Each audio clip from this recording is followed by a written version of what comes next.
2017 Porsche 718 Cayman S. First place.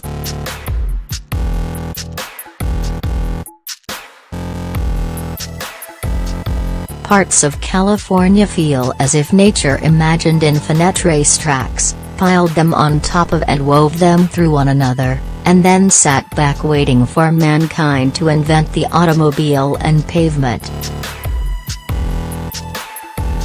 There are few cars we'd rather drive on roads like these than the Porsche Cayman.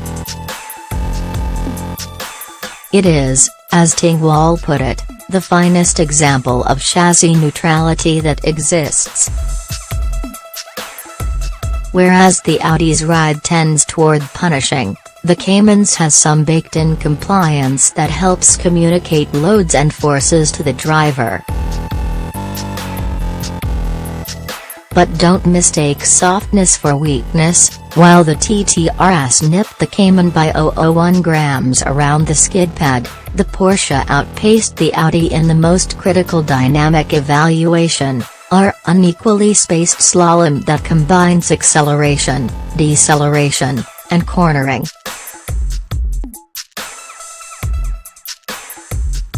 The Cayman's steering weight increases predictably to let you know how close to the limit you are, and the low hood line afforded by the mid-mounted engine is a boon for forward visibility that makes placing the Porsche on the road a cinch.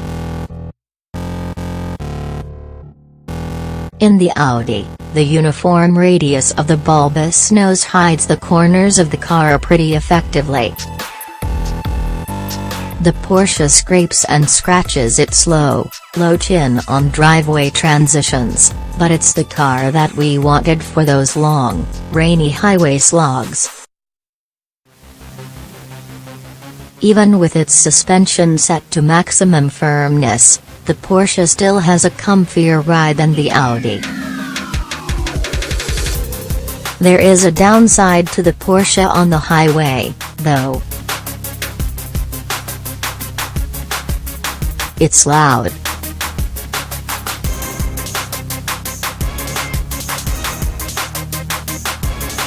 The flat 4 is more vocal than the Audi's 5 under all conditions, but at highway speeds, it turns 1,000 revolutions per minute or so higher. Geared tall on the low-end redline arrives at 47 miles per hour in first and 80 in second and short on the high. It's as though the Cayman has 6th, 3rd and 4th gears. And there's enough road noise to make you think that at least 174 of the Audi's 175 extra pounds are sound deadening. Porsche can't blame it on tires, as both cars rode on Pirelli P0s.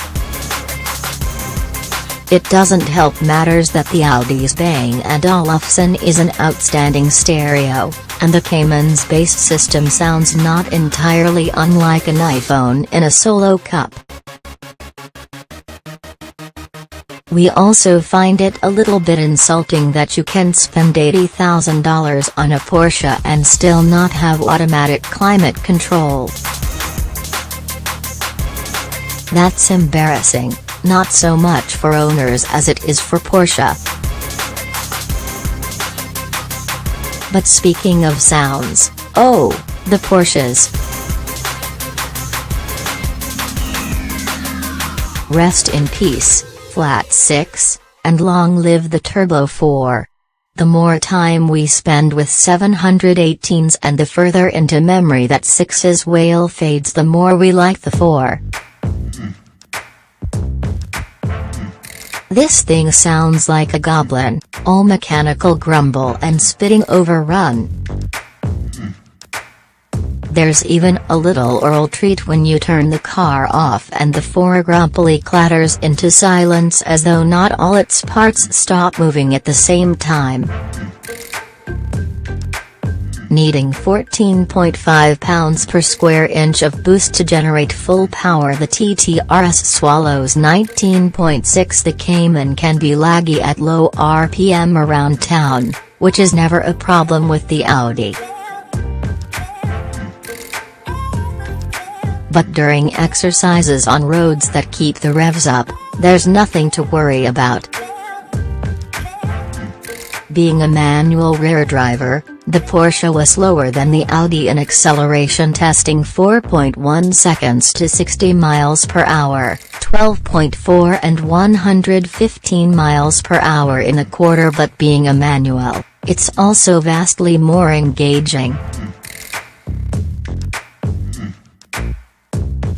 And this isn't just the better transmission in this test. Porsche manuals are the best transmissions you can buy today, period. Shifter throws are direct and tight, and the clutch's weight and progressive take-up put on a clinic other manufacturers should attend. Few things in life illuminate the joy of using a well-designed product for its intended purpose quite like rowing a manual Porsche down a winding road. Not even blasting a quicker, more powerful Audi down that road.